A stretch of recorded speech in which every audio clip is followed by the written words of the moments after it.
70% of CMOs and CEOs want to incorporate AI in their everyday corporate life, but at the end, only 20% are actually doing something real about this. If machines, artificial intelligence is taking over this kind of decision taking, I think distinctiveness becomes quite important. We run a barometer with clients.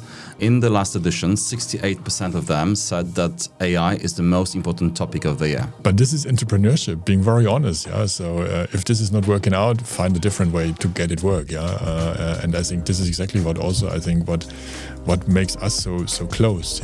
Because I think this is the attitude and this is the driving force we see at you and your teams. Nazywam się Marek Żołędziowski i jestem prezesem Group One. Witam w podcaście Pulse Club Talks, powered by Group One. Rozmawiamy o tym, co kształtuje dziś biznesową rzeczywistość, od sztucznej inteligencji po strategię przyszłości. Zapraszam. My guest on today's episode is Markus Noder, Managing Partner International at Serviceplan Group. Welcome, Markus. Thank you, Marek. Pleasure to be here. Pleasure to have you here. Just to give you, just to start, I'll start with a little background, a brief retrospective, if you will. Back in 2016, WPP was evaluated at the level of £25 billion. And at that time, no one really talked about Serviceplan as a global partner, as an agency who could be backing up clients outside of Germany. Today, the situation is very different. We're talking about the evaluation of the same WPP, same holding at the level of 3 billion, and Serviceplan is almost getting to 900 million euros of revenues. So the game has changed totally. So today I'd like to talk to you about what makes some win and others lose. And obviously you've been behind that change because you've joined Serviceplan back in 2014 with the role of actually rolling out the idea of international business and making a Serviceplan global. So this is the main topic of today. So again, Markus, welcome. And I'm looking forward to that conversation with you. Same here, super interesting topic. Great. So usually what we do, we start with three short questions, like a little warm-up, and I have those three for you. Are you ready? Good. So the first one, when was the last time that you were surprised by a CMO? Actually, just a few days ago, I was talking to a global CMO, and he surprised me because he turned to me and said, listen, I'm fearing to turn from being a superstar, leading transformation, into becoming irrelevant. And this was sticking to my mind. What was he saying? He said, listen, I'm in the tension of, between a CFO and a CEO. Mm-hmm. And the CFO wants to get efficiency by AI. And on the other side, the CEO wants to get growth. And so brand distinctiveness is missing in this kind of topic, and we're missing impact. And he turned around and said, listen, maybe I'm becoming irrelevant because everything is becoming AI. So that's a very interesting topic. I think we'll talk about it later. But I'll stick to my three questions still. Please. Now, if you look at WPP, Dentsu, if you look at an Opnicom, do you look at them and what's happening with concern or some kind of satisfaction? Neither, being very honest. So I think we're observing the situation, and we are checking what's in for us. So what does this mean? On the one hand side, I think we see opportunities. Something we can elaborate even further. But on the other side, yes, I have a bit of concern because if such kind of big transformations are happening, this is also impacting the whole industry. And maybe this is giving a different perspective to the industry. Okay, I think the third question falls out of this one. Serviceplan has been independent since 1970. Do you just think it's a better model for an agency group? It's an alternative.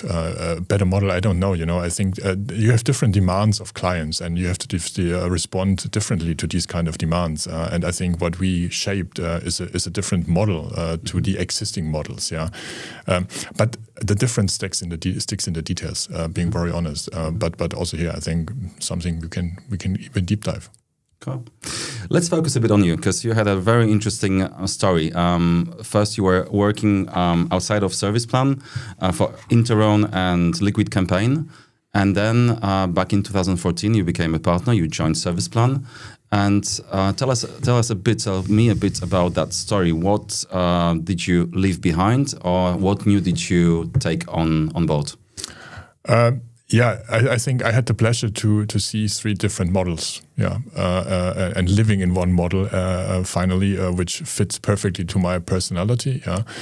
Being honest, starting off the career in a big network like Into1, being part of BBDO, was a quite interesting experience. So, but at the end, I had the feeling that this is not my world, because having quite a decent career there and seeing things evolving, I had always the feeling I need to have more freedom and more space to decide on things, because some decisions I have taken have not been in the favor of clients, have been in the favor of shareholders. And this was the reason I said, listen, I want to do the best for my clients, and I want to focus on clients. And this was leading straight into founding my own business, Liquid Campaign, together with 3 partners, and we had really a jump start into it. It went pretty well, but Liquid Campaign was an agency which was not complete by the offerings big clients to need. I was missing more or less the media end at that point of time, and I said, listen, but if I could combine scale with the ambition of a startup, I think that would be a lovely place to be. And by accident, I had the pleasure to meet with Florian Halle, and we started a discussion, and he was talking about what he is up for, and I was saying, hey, sounds quite familiar to me, because this is maybe something I'm up for as well. And then out of this kind of accidentally meeting, I think you see what we created in the last 15 years. We turned Serviceplan from just a German company into an international business. Talking about what's happening in the corporate world, we've been witnesses of a big merger. Florian Halle just said it's not going to be, it's not client driven. I think they'll be focusing on themselves to make it work, which gives us an opportunity. How do you see that what Florian said prove itself in reality? Yes, I think he was right at that point of time, and he still is right, because I think we see how this is evolving, so and it's quite interesting to see it, because first thought was always about this is shareholder value driven, because merging companies is always following consolidations, lowering costs, finding synergies, and being honest, this is not done on just a white piece of paper, so you have to really go into the organization, you have to change the organization, and this is exactly what's happening at the moment. So I think there's a lot of internal work to do to succeed and to keep the promises they have given to the stock market. I think that's one thing what we see, and I think this is the moment where we see the opportunity at the moment. Because also size is not always the topic for our clients, So we see clients leaving this kind of bigger setups, because they don't feel like perceived anymore as a very important client, and this is what we see at the moment. We see clients entering the market, so they are reviewing their current situation. But I think what is even more interesting is talent is entering the market, because a lot of talents, they lost their homes, because if you consolidate, we see the disappearance of DDB, a well-known brand for years, centuries, and now all of these people are more or less connected to BBDO, which is a different brand, it's a different positioning, and this is maybe not their home, it's not their chosen home. On to touch upon this, I think one of your main roles is also bringing up silos in the organization. And it has been quite a hassle for many. Why do you think it's such a difficult task in so many places? Being honest, for me, this is a two-sided coin, because I think at this point, we only can discuss if we also have a look at the corporate side, our clients, because our clients are building structures, departments, they're adding piece by piece, I think a lot of, and then now we're moving the side into the agency world. A lot of agencies did respond to these kind of structures, and I think this was creating silos, and I think we have taken a different approach, because in early days, at the moment the agency got founded, it was already kind of more aspirational about we have to think more integrated, because the moment Dr. Peter Halle founded Serviceplan, this was a creative agency next to a media agency, or a media next to a creative, so there was already this kind of thinking of integration, and I think we just further evolved it into the house of communication, where we sit, live, breathe, work in one place, even if we have also different companies, but we are working together day by day, and I think this makes a difference. So it's not like just a structural topic. For me, it's more like an aspirational topic, and we strongly believe that this is part of the DNA. And if you really live in this thinking, I think you don't think about just what is in for me. You always think about how can we do the best for the client, because if, as I said, client is performing well, we will perform well as well too. We'll look at the world in a very similar way, as you know very well, but we'll come back to that, to our little history when we met 10 years ago, which it's been 10 years already, Markus. I mean, a long time. Unbelievable. It feels like yesterday. I know. So let's go back to clients for a minute. CMOs, we run a barometer with clients. In the last edition, 68% of them said that AI is the most important topic of the year. But when then comes reality, there are two other reports which are very important. One is by Deloitte, the other one is by PwC, which bring this around the same numbers. 70% of CMOs and CEOs want to incorporate AI in their everyday corporate life to make a change, to add value to their business. But at the end, only 20% are actually doing something real about this. So there is, on one hand, there's a hope, there's a vision and a willingness of doing something. But at the end, not many are doing this. Why do you think that's happening? Why it is happening? Being honest, I think there's a lot of rumors around what AI can deliver at the end of the day. Yeah, so it feels like AI can do everything. We can replace everything. We only have to press a button, and we get the best picture, we get the best video. We just press another button, and it's out, and the consumers like it. They click and they buy. So, being very honest, the reality looks totally different. Yeah, so we have existing infrastructures, we have existing kind of processes, and I think we have to go step by step. Yeah, and we have to learn how to integrate this kind of new capability into existing processes, or we have to tear down the existing processes and build totally new processes. Yeah, where AI is playing a role. But for me, at the moment, being very honest, it's quite difficult being in this discussion with also my clients. Only focusing on the efficiency bit. Yeah, and again, there is an efficiency bit in it, but on the other end, I think we have to always look at the whole marketing value chain. Yeah, and I'm very happy that we are focusing on getting things done. Yeah, so because I think we implemented, or we launched, we are running more than 2,000 AI projects these days.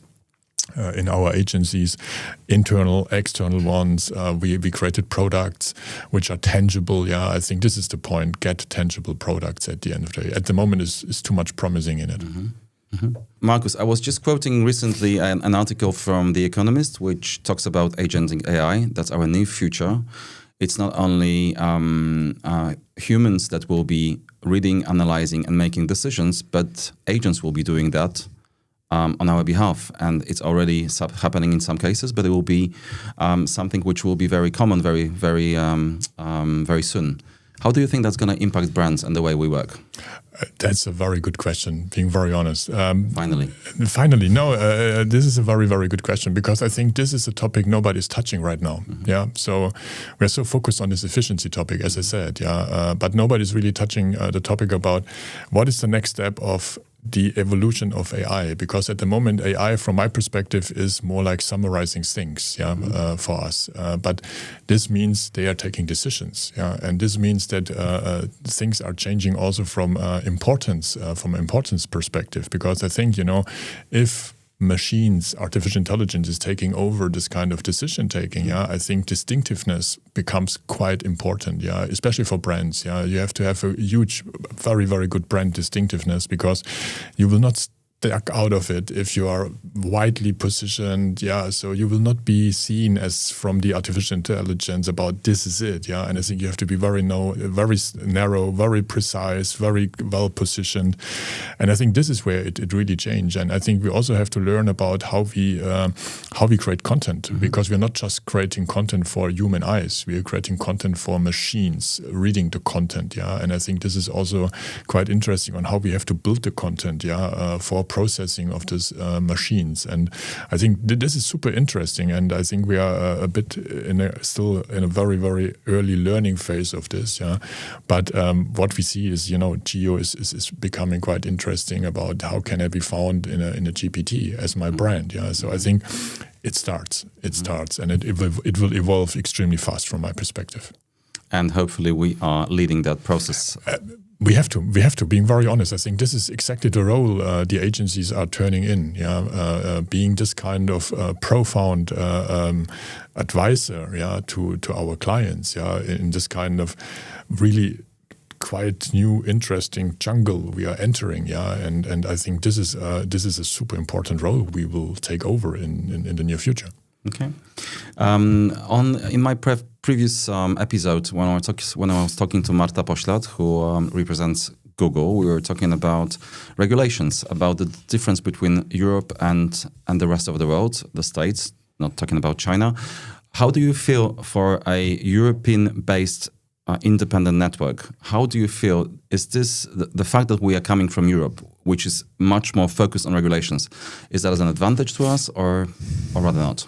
I think if you're smart, it turns into an advantage. Why? Because being very honest, global companies, they also have to operate in Europe, even if the headquarters are somewhere else. Yeah, so they have to stick to this also European regulations. Yeah, and therefore I think they need also advisors like us. Yeah, to help them also to do the right things. Yeah, in line with legal regulations. I think this is it. And again, knowing the market, knowing the differences, knowing about the upcoming European AI Act is extremely helpful to these kind of companies. And most likely I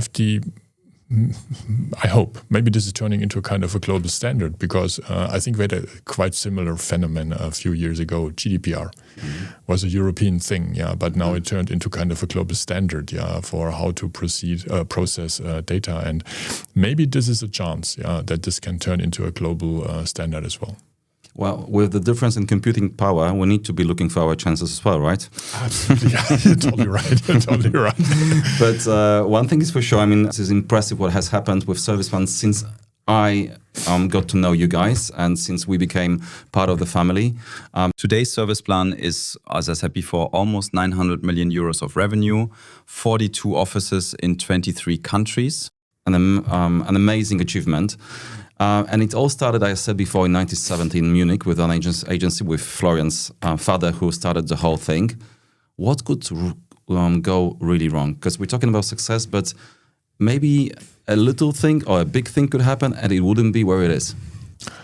I think there was a lot of breakpoints on the way, being very honest. Yeah, so because it was not an easy ride. Yeah, but I think, the first breakpoint we had to come over was really about, are we up for this endeavor? The moment we had the idea about turning a more or less German setup into a kind of an internationally scalable setup, yeah.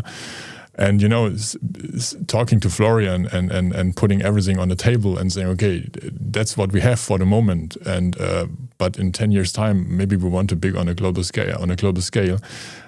How does this work? And then, I think we actually, our heads were on fire, yeah, on how to make this work. And also here, from a strategic perspective, being very honest, normally if you start to go international, you pick up in Europe, London as the next market to enter, and you start London and then you do it.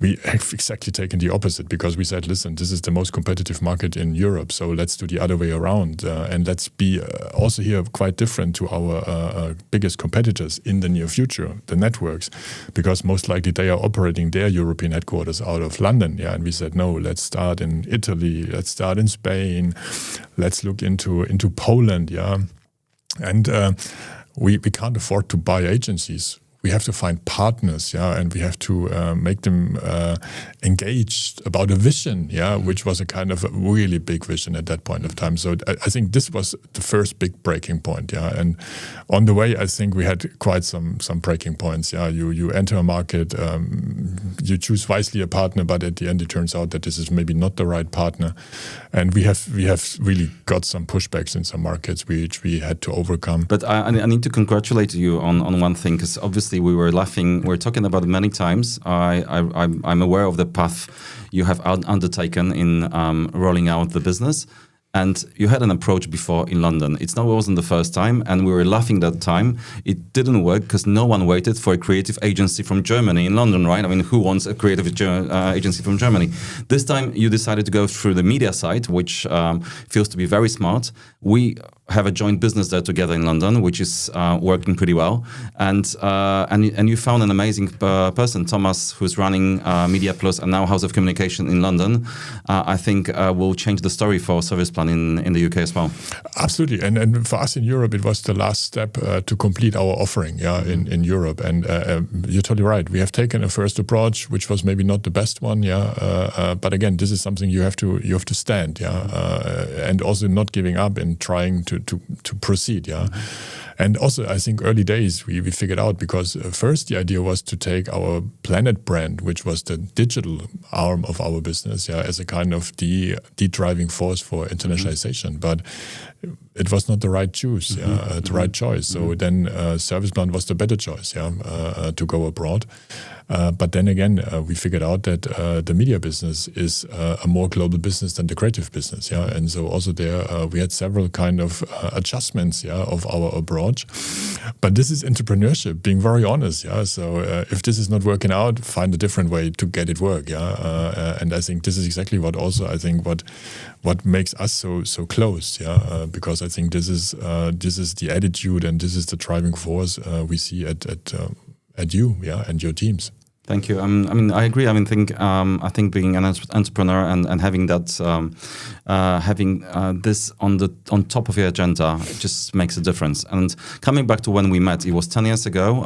It was just 2 years after you joined Serviceplan with your mission of scaling up the business outside of Germany. And I remember we met once in Munich. Then you came to Warsaw, and we made that deal between us extremely quickly. We just felt we were playing in the same team, and I just want to ask you, because you are, as you always laugh at me that I underline you're a minority shareholder in Group One. I like that. I like to underline that because we're still independent in the way we work together as well. But how does it work in practice? How important that relationship for you is? It is super important, in all honesty. Poland is one of the strongest growing markets. It is amazing. You are on top of the convergence ranking if it comes to the new business part. You are a driving force for innovation. Being very honest. And the early day, the moment we met, it was really clicking, because it was like finding your missed twin, at the end of the day. Because I think your attitude, how you structured your company, how you built the business, what are the values, which are driving you, are super in line with the Serviceplan Group. There's nuances, I would say, where we differ, and I think this makes our partnership so special and so strong, also in comparison to maybe all the other partnerships across Europe, because you're driving things. Also, you mentioned shortly about that we're doing something together in London. SalesTube is a big thing to us. It is to us as well, and we are feeling extremely pleased. That we are doing this together. And you drove it. And you said, listen, I want to lean into your structure. Let's do this together. And we said, hey, that's amazing, because this is a give and take at the end. And yes, we're already always loving about the 20 whatever percentage. But I think for us it is a strong commitment, and a pleasure to have the opportunity to be invested also in Group One, and I think together we are driving things, and that makes it so super special. And also that you invited me for this podcast, I'm feeling honored to be here. Me too. But we have some challenging times in front of us, because I think Florian said that he thinks AI should be amplifying creativity, which I agree with. The Human+AI approach is the only one we believe in, and we are on a common ground here as well. The CEO of Publicis Global, Sudan, says that he wants to implement AI without blood on the floor, which is a very nice way of calming down the emotions of Publicis employees. But on the other hand, there's a report from Forrestera that shows that within the next few years, 2 years, I think, 15% of jobs in our industry will stop existing. how to cope with that tension that obviously is happening within our organizations. It is happening, being honest, and every leader who would talk to you and saying, hey, this is not the case, being honest, I wouldn't trust him anymore. Yeah? So we are in a huge transformation. And this means that also our structures and organizations are changing. Yeah, and we strongly believe in augmented. Yeah, that means we are combining human and artificial intelligence. And being very honest, there will be jobs which in the future will not be there anymore. Yeah, but these are jobs most likely repetitive jobs.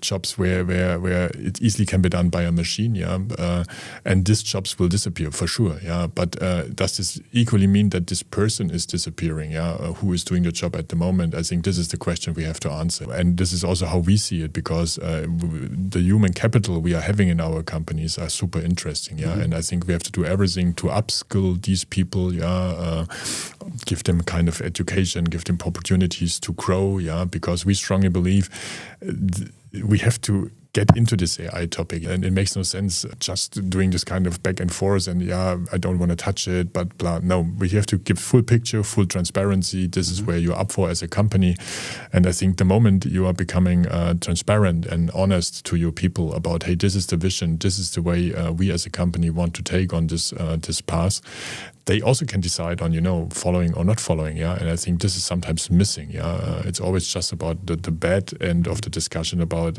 people maybe having not a job anymore in the future. But it's also about, the people taking on these challenges, transforming themselves, upskilling them into this kind of new needed skills. And I think it also here, it's a joint approach into the future. Markus, just to summarize, what do you think? Where do you think the industry is going to be in 5 years? Who will, in general, not pointing out names, but who will win as a category or activities description, and who will lose?